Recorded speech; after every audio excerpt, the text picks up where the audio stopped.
সাল্লাল্লাহু আলাইহি ওয়াসাল্লামকে ওভারটেক করে, রাসূলুল্লাহ সাল্লামকে মাইনাস করে বর্তমানে বাংলাদেশে আরেক দল বের হয়েছে। ওই দলের নাম আহলে কোরআন। আপনাদের বগুড়ায় এক বুড়া শয়তান আছে, ওটার নাম ডক্টর মুজাম্মিল। ঢাকায় এক বুড়া শয়তান, বগুড়ায় আরেকটা। হেরা কি থিম প্রচার করে জানেন? এই ফেসবুক ইউটিউবকে কাজে লাগিয়ে আপনাকে বলবে আমরা শুধু কোরআন মানি, হাদিস মানি না। আচ্ছা, তারে বলবেন কোরআন যদি মানুষ তুই হাদিস মানুষ না, এত বেকার যাওয়ার দরকার নাই। ইসলামের ইমানের পর ইসলামের সবচেয়ে বড় গুরুত্বপূর্ণ বিধানের নাম নামাজ। বলেন ইসলামের সবচেয়ে বড় ইবাদতের নাম। তারে বলবেন তুই কোরআন থেকে দেখাতো নামাজ কেমনে পড়বো। বুঝছেন? কোন আহলে কোরআন যদি আপনাদেরকে দাওয়াত দেয় যে ভাই হাদিস টাদিস মানা লাগবে না, শুধু কোরআনই মানেন, বলবেন ভাই ঠিক আছে আমিও হাদিস মানবো না, শুধু ফজরের 2 রাকাত নামাজ কিভাবে শুরু করব, কিভাবে শেষ করব, কখন কিরাত পড়ব, কখন রুকু করব, কখন সিজদা করব, কখন সামি আল্লাহু লিমান হামিদা বলবো, কখন রব্বানা লাকাল হামদ বলবো, কখন আল্লাহুম্মা ইন্নী যালামতু নাফসি পড়ব, কখন দুরূদ পড়ব, কখন আত্তাহিয়াতু পড়ব, কখন ফাতিহা পড়ব, কখন সুবহান রাব্বিল আযীম পড়ব, কখন সুবহান রাব্বিল আলা পড়ব, কখন যোহরের নামাজ পড়ব, কত রাকাত পড়ব, কিভাবে পড়ব, কখন আসরের নামাজ পড়ব, কিভাবে পড়ব, কত রাকাত পড়ব, কখন মাগরিবের নামাজ পড়ব, কিভাবে পড়ব, কত রাকাত পড়ব, কখন এশার নামাজ পড়ব, কিভাবে পড়বো, কত রাকাত পড়বো। কোরআনে আছে? নাই। আছে কোথায়? হাদিসে। এজন্য ইসলামের সুস্পষ্ট আকীদা, যারা হাদিসকে শরীয়তের দলিল মানে না তারা কাফের। বলেন যারা হাদিসকে শরীয়তের দলিল মানে না তারা, বলেন না যারা হাদিসকে শরীয়তের দলিল মানে না তারা, বলেন যারা বলবে আহলে কোরআন হাদিস মানি না তারা। আল্লাহ বলেছেন ওয়ামা ইউতিউর রাসূল, আল্লাহকে পেতে হলে রাসূলের আনুগত্য করা লাগবে। এবার আমি দেখলাম আল্লাহ বলেছেন রাসূলের আনুগত্য। এবার রাসূল সাল্লাল্লাহু আলাইহি ওয়াসাল্লাম তার জন্মদিন কেমনে পালন করেছেন? সোমবারে রোজা রাখে। এবার আমি যদি নবীর প্রকৃত উম্মাহ হই, আমার জন্য করণীয় কি? রাসূল যা করেছেন তা করা, না রাসূলের কাজ বাদ দিয়ে মন গড়া আরেকটা করা? কথাটা আমি বুঝাইতে পারতেছি? আমাদের কাজ হলো রাসূলুল্লাহ সাল্লাল্লাহু আলাইহি ওয়াসাল্লাম যা করেছেন তা করা, মন গড়া কোনো কিছু না করা। রাসূলুল্লাহ সাল্লাল্লাহু আলাইহি ওয়াসাল্লাম নির্ধারণ করলেন বারকে, আমরা মন গড়া নির্ধারণ করলাম তারিখকে। বুঝেন? রাসূলুল্লাহ সাল্লাল্লাহু আলাইহি ওয়াসাল্লাম নির্ধারণ করলেন বারকে। বার বছরে আসে কমসে কম 48 থেকে 56-54 দিন, আর তারিখ বছরে আসে মাত্র একবার। যেমন আজকে হলো নভেম্বরের 1 তারিখ, নভেম্বরের 1 তারিখ আগামী বছর একবার আসবে, মধ্যখানে আর আসবে না। আজকে বুধবার, বুধবার আগামী 1 নভেম্বরের আগে কমসে কম 48 বার আসবে। এবার দেখেন নবী করিম সাল্লাল্লাহু আলাইহি ওয়াসাল্লাম নির্ধারণ করলেন বারকে, আমি নির্ধারণ করলাম তারিখকে। নবী করিম সাল্লাল্লাহু রাখলেন রোজা, আমি বানাইলাম ঈদ। আবার আমার বানানো ঈদটাকে নবী করিম সাল্লাল্লাহু আলাইহি ওয়াসাল্লামের উপরে নিয়ে গেলাম। এবার বলেন নবী করিম সাল্লাল্লাহু আলাইহি ওয়াসাল্লামের বিধানকে ওভারটেক করে নিজের বানানো ঈদকে সাইয়্যিদুল আয়াত বানানো আশিকে রাসূলের আলামত না ভণ্ডামি? আসতে পারে আশিকে রাসূলের আলামত না ভণ্ডামি? দেখেন ইশকে রাসূল ঈমান, কিন্তু ইশকে রাসূলের নামে মন গড়া কোনো কাজ করা যাবে? আচ্ছা তুমি আশিকে রাসূল ভালো কথা, কিন্তু প্রশ্ন হলো বাংলাদেশে যখন ইসলামের বিরোধী কোনো আইন হয়, তোমার ইশকে রাসূল তখন কই থাকে? বাংলাদেশে যখন নাস্তিকরা রাসূলুল্লাহ সাল্লাল্লাহু আলাইহি ওয়াসাল্লাম নিয়ে কটূক্তি করে, তোমার ইশকে রাসূল কোথায় থাকে? বাংলাদেশে যখন মদের আইন হয়, তখন তোমার ইশকে রাসূল কোথায় থাকে? বাংলাদেশের শিক্ষা সিলেবাসে যখন এই তোমার বান্দরের শিক্ষা সিলেবাস চালু করা হয়, ডারউইন মতবাদ বিবর্তনবাদ ঢুকানো হয়, তোমার ইশকে রাসূল তখন কোথায় থাকে? বাংলাদেশে যখন কাদিয়ানীরা খতমে নবুয়তের চেয়ার নিয়ে টানাটানি করে, তোমার ইশকে রাসূল কোথায় থাকে? আসলে তুমি আশিকে রাসূল নামদারি শয়তান, তোমার ভিতর প্রকৃত আশিকে রাসূল নাই। নইলে আবু বকর সিদ্দিক রাদিয়াল্লাহু তাআলা ছিলেন আশিকে রাসূল। তিনি কি বলেছিলেন? আয়াম কুসুদ্দিন ওয়া আনা হাই, আমি আবু বকর জীবিত থাকা অবস্থায় ইসলামের একটা বিধান কেউ পরিবর্তন করবে, ইসলামের একটা বিধানের দিকে কেউ আঙ্গুল তুলবে, আবু বকর জীবিত থাকা অবস্থায় তা কখনো হতে পারে না। সুতরাং আমরা তো নবী করিম সাল্লাল্লাহু আলাইহি ওয়াসাল্লামের প্রকৃত আশিক দাবি করতে পারি না, কিন্তু অন্তত এইটা বলি, আমাদের শরীরে যতক্ষণ পর্যন্ত রক্ত থাকবে, আমাদের শরীরে যতক্ষণ পর্যন্ত প্রাণ থাকবে, ইসলামের বিরুদ্ধে কেউ কথা বললে, নবী করিম সাল্লাল্লাহু আলাইহি ওয়াসাল্লামের ইজ্জতের দিকে কেউ আঙ্গুল তুললে, আল্লাহর নামে কসম করে বলি, ইসলামের দিকে কেউ আঙ্গুল তুললে, নবী করিম সাল্লাল্লাহু আলাইহি ওয়াসাল্লামের ইজ্জত, আল্লাহর ইজ্জত জালালের কসম করে বলি, নবী করিম সাল্লাল্লাহু আলাইহি ওয়াসাল্লামের ইজ্জতের দিকে কেউ যদি আঙ্গুল তুলে, সেই আঙ্গুল আমরা ভেঙে ফেলবো। নবী করিম সাল্লাল্লাহু আলাইহি ওয়াসাল্লামের চরিত্রের দিকে কোন জিহ্বা যদি উড়ে, জিহ্বা ছিঁড়ে ফেলবো ইনশাআল্লাহ। এটা হলো প্রকৃত আশিক রাসূল, এটা হলো প্রকৃত ইশক রাসূলের আলামত। এজন্য আমাদেরকে খুব ভালো করে একটা মূলনীতি মনে রাখবেন। যে হাদিস পড়েছিলাম এটার ব্যাখ্যা করে শেষ করব।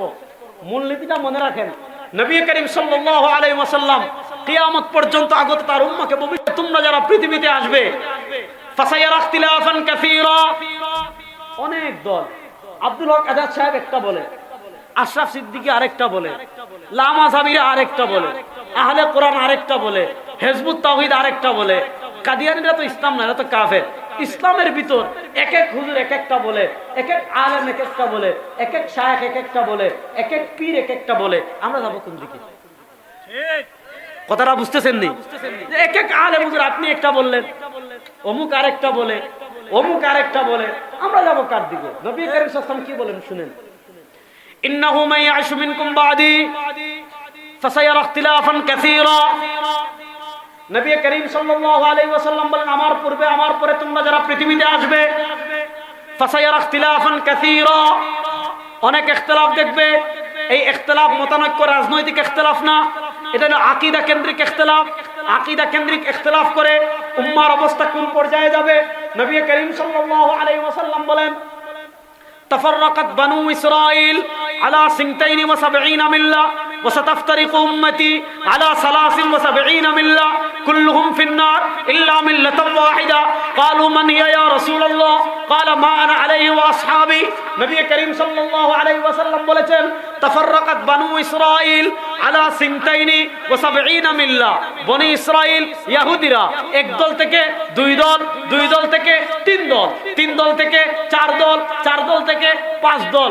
বনি ইসরাইল বিভক্ত হয়েছিল 72 দলে। নবী করিম সাল্লাল্লাহু আলাইহি ওয়াসাল্লাম বলেন, ওয়াসাতাফতারিকু উম্মতি আলা 73 মিল্লাহ। নবী মুহাম্মদুর রাসূলুল্লাহ সাল্লাল্লাহু আলাইহি ওয়াসাল্লামের উম্মাহ বিভক্ত হবে 73 দলে, কুল্লুহুম ফিন্নার। নবী করিম সাল্লাল্লাহু আলাইহি ওয়াসাল্লাম বলেন, এই 73 দলে সব জাহান্নামী ইল্লা মিল্লাতান ওয়াহিদা, জান্নাতি দল মাত্র একটা। বলেন জান্নাতি দল মাত্র একটা। আর আস্তে বলেন জান্নাতি দল মাত্র একটা। 72 দল জাহান্নামী। বলেন 72 দল। এই 72 দল মানে এই রাজনৈতিক ইখতিলাফ না, বুঝছেন? এই 72 দল হবে আকীদা কেন্দ্রিক। নবী করিম সাল্লাল্লাহু আলাইহি ওয়াসাল্লাম বলেন 72টা জাহান্নামী, একটা জান্নাত। সাহাবায়ে কেরাম জিজ্ঞেস করলেন, মান হিয়া ইয়া রাসূলুল্লাহ, এই যে একদল জান্নাতি এরা কারা? দেখেন নবী করিম সাল্লাল্লাহু আলাইহি ওয়াসাল্লাম বলেন নাই যে তুমি দেওবন্দি হয়ে গেলে জান্নাতি, না বলেন নাই। তুমি সরমুনাই হয়ে গেলে জান্নাতি, না বলেন নাই। তুমি বেদাতি হয়ে গেলে জান্নাতি, না বলেন নাই। তুমি আটরশি হয়ে গেলে জান্নাতি, না বলেন নাই। তুমি রাজারবাগের কাফের পীর জিল্লু যে বলে সাহিবে কুন ফায়াকুন, দেখেন পীরের লকব কি জানেন? সাহিবে কুন ফায়াকুন, মানে কুন ফায়াকুনের মালিক একমাত্র কে? আল্লাহ। বুঝছেন?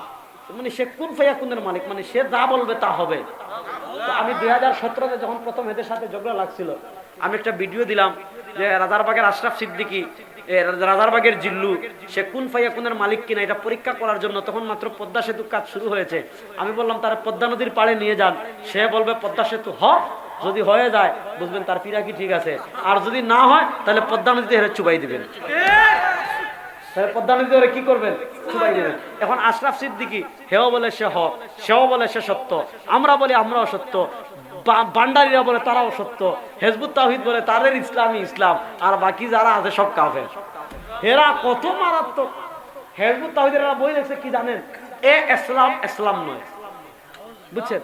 মানে আমরা যে ইসলাম এটা ইসলামই না, তাদের পন্নী যে বিড়ি খাইতো সে যে ইসলাম ওটাই প্রকৃত ইসলাম। দেখেন হিজবুত তাওহীদের কত ভয়ঙ্কর আকীদা। এদের আকীদা হলো আল্লাহ রাব্বুল আলামিন সাহাবা ইকরামের ব্যাপারে বলেন রাদিয়াল্লাহু আনহুম ওয়া রাদু আন, যে তাদের উপর আল্লাহ সন্তুষ্ট, আল্লাহ তাদের উপর সন্তুষ্ট, তারাও আল্লাহর উপর সন্তুষ্ট।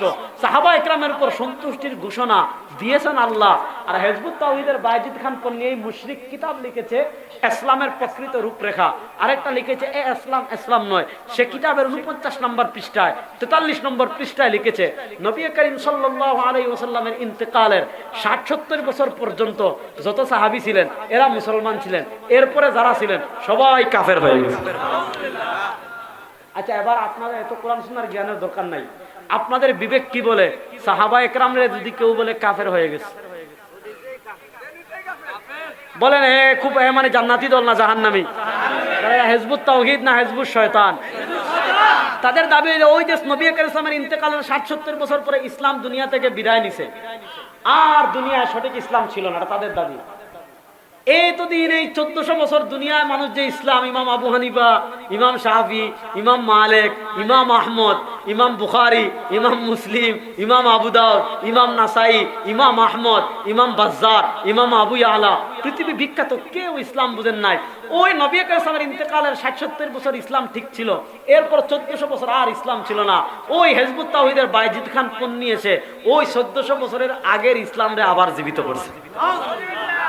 এবার বলেন যে এমন ভয়ঙ্কর কথা বলে এদেরকে জুতা দিয়ে মারলে জুতার অপমান হবে। এই জন্য এরা হিজবুত তাওহীদ না এরা হিজবুত শয়তান? এরা হিজবুত তাওহীদ না এরা হিজবুত? কিন্তু সেলিমের বক্তব্য শুনলে বুঝবেন যে বাংলাদেশে জান্নাতি দল থাকলে একমাত্র তারা। তাদের বক্তব্য ভাব এমন, এখন সে জান্নাতি কিনা এটা বুঝবেন কেমনে? নবী করিম সাল্লাল্লাহু আলাইহি ওয়াসাল্লাম তো বলছেন জান্নাতি দল একটা, এখন আপনাদের বাংলাদেশেই দেখেন কত দল, 72টা তো বাংলাদেশেই হয়ে যাবে। আটরশি, দেওয়ানবাগি, চন্দ্রপাড়া, টাঙ্গাইলের এনায়েতপুর, তারপর তোমার রাজারবাগ, দেওয়ানবাগ, গোলাপবাগ, অমুকবাগ, তমুকবাগ, ওবাব তো সুরেশ্বরী, চন্দ্রপাড়া, কত নাম বলবো, শেষ নাই। এখন কোন দল জান্নাতি কেমনে বুঝবেন? নবী করিম সাল্লাল্লাহু আলাইহি ওয়াসাল্লাম দেখেন জান্নাতি দলের কোনো নাম বলেন নাই, কারণ নাম বললে মারামারি বাঁধবে। নবী করিম সাল্লাল্লাহু জান্নাতি দলের মার্কা দিয়েছেন, মার্কা। যেমন আমাদের দেশে মার্কা আছে না? দেখেন যত বড় পীর সাজুক যদি নৌকার পক্ষে ভোট চায় আমরা বুঝি এটা আওয়ামী লীগ, আর যত বড় পীর সাজুক যদি ধানের শীষের পক্ষে ভোট চায় আমরা বুঝি এটা কি বিএনপি, আর যদি হাত পাখার পক্ষে ভোট চায় আমরা বুঝি এটা ইসলামী আন্দোলন। প্রতীক আছে না? প্রতীক দেখে চিনা যায়। নবী করিম সাল্লাল্লাহু আলাইহি ওয়াসাল্লাম জান্নাতি দলের নাম বলেন নাই। নবী করিম সাল্লাল্লাহু আলাইহি ওয়াসাল্লাম জান্নাতি দলের 2টা প্রতীক দিয়েছেন।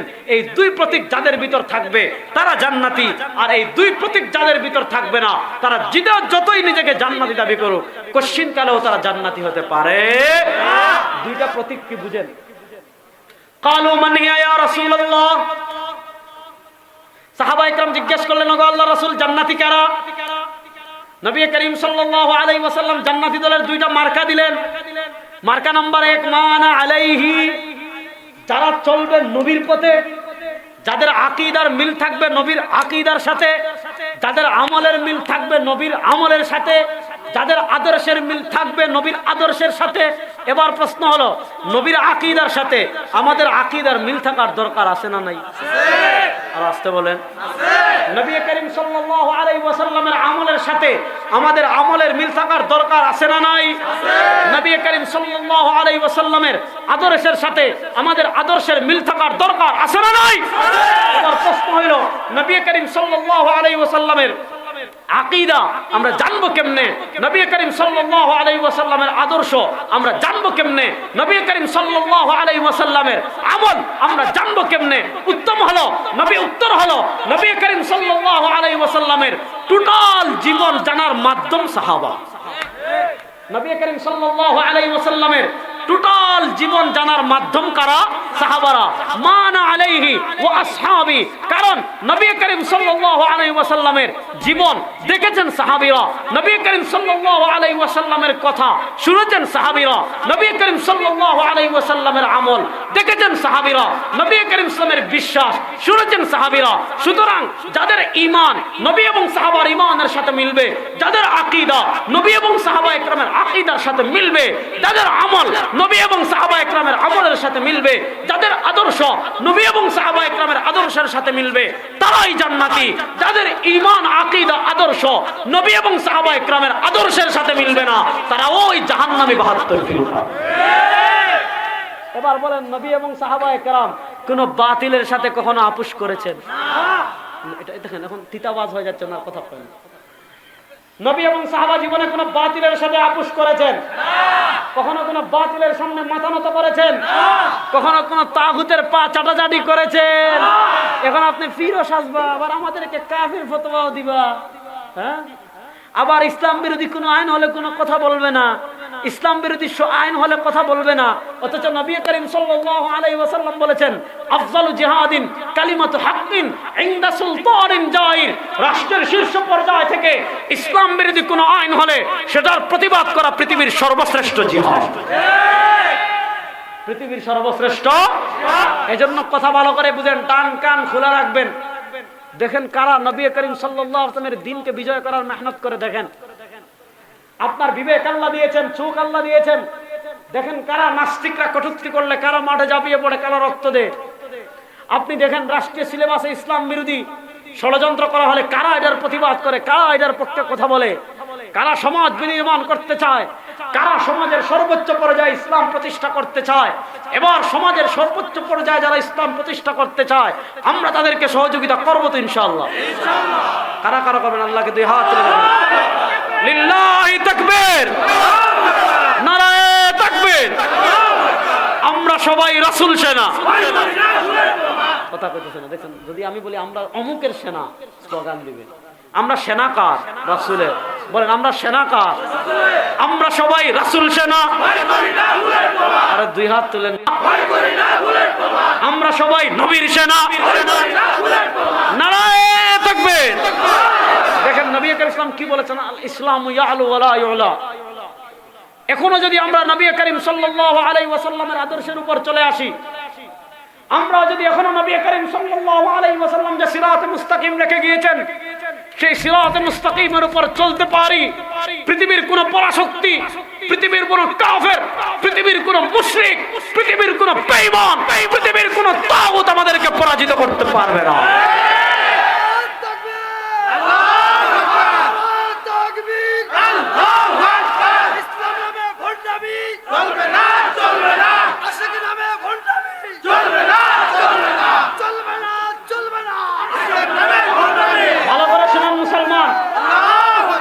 সুসংবাদ দিয়ে যায়, হতাশ হওয়ার কিছু নাই। পৃথিবীতে ইসলামের বিজয় শুরু হয়ে গিয়েছে। পৃথিবীতে ইসলামের বিজয়, আফগানিস্তানে ইসলাম বিজয়ী হয়েছে, আলহামদুলিল্লাহ বলেন।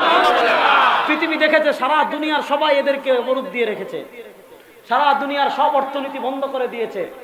বিশ্বব্যাংক তাদের রাষ্ট্রীয় বাজেট বন্ধ করেছে, তাদের টাকা বিশ্বব্যাংকে রাখা জব্দ করে দিয়েছে। কিন্তু যারা আল্লাহর হয়ে যায়, মাল্লাহুল মাওলা ফালাহুল কুল, আল্লাহ যাদের হয়ে যান, আলা ইন্না আউলিয়া আল্লাহি লা খাউফুন আলাইহিম ওয়া লা হুম ইয়াহজানুন। নবী করিম সাল্লাল্লাহু আলাইহি ওয়াসাল্লাম আবু বকরকে যেমন সান্তনা দিয়েছেন, লা তাহজান ইন্নাল্লাহা মা'ানা। যারা আল্লাহর দ্বীনকে বিজয় করার মেহনত করবে, যারা আল্লাহর জমিনে আল্লাহর দ্বীন প্রতিষ্ঠা করতে চাইবে, দুনিয়ার কোনো পরাশক্তি তাদের সাথে না থাকলে তাদের সাথে একজন আছেন, তিনি কে? বলেন তাদের সাথে একজন আছেন, তিনি কে? সুতরাং আমি ওই গত শুক্রবার, আগের শুক্রবার বলেছিলাম পৃথিবীতে ইসলামের বসন্ত এসেছে। আফগানিস্তানে ইসলাম বিজয়ী হয়েছে, আফ্রিকা ইসলাম বিজয়ী হচ্ছে, তুরস্কে ইসলাম আবার আসছে, বাংলাদেশে আবার ইসলাম বিজয় হবে ইনশাআল্লাহ। সুতরাং বাংলাদেশে আমরা ইসলামকে বিজয়ী দেখতে চাই কি চাই না? বাংলাদেশে আমরা সব পর্যায়ে ইসলামকে বিজয় দেখতে চাই কি চাই না? যুবকরা চায় না, দেখছেন এরা খালি গেমস নিয়ে ব্যস্ত। সবাই আমরা ইসলামকে বিজয় দেখতে চাই কি চাই না? সুতরাং ইসলাম বিজয়ের মেহনতে আমরা দিন রাত থাকবো তো ইনশাআল্লাহ। ইসলামের জন্য সব ধরনের ত্যাগ কুরবানি করতে প্রস্তুত থাকবো তো ইনশাআল্লাহ। আল্লাহ রাব্বুল আলামিন দিন বিজয়ের এই মেহনতে আমাদের সবাইকে শরীক হওয়ার তৌফিক দান করেন, সবাই বলেন আমিন। আমি আরো কিছু কথা বলতাম, দেশের রাজনৈতিক অবস্থা খারাপ, আমাকে দ্রুত ঢাকা যেতে হবে। আল্লাহ রাব্বুল আলামিন আমাদের সবাইকে যেই কথাগুলো বললাম, আমাকে তারপর আপনাদের সবাইকে আমল করার তৌফিক দান করুন, সবাই বলেন আমিন। ইন আসাবতু ফামিনাল্লাহ ওয়া ইন আখতাতু ফামিন্নী ওয়া মিনাশ শাইতান। দুইটা প্রশ্ন আসছে। আচ্ছা আচ্ছা, কে উঠবেন না, উঠবেন না, দোয়া কথা রয়েছে এখনো। প্রশ্ন করেছেন প্রচলিত মিলাদ জায়েজ কিনা, এটা নিয়ে তো তখন আলোচনা করলাম, কথা বুঝেন নাই। 2 নম্বর প্রশ্ন করেছেন মসজিদের ইমামকে কোনো শর্ত দিলে তার পিছনে নামাজ হবে কিনা। এটা এভাবে বলা যাবে না, কি শর্ত দিয়েছেন কি।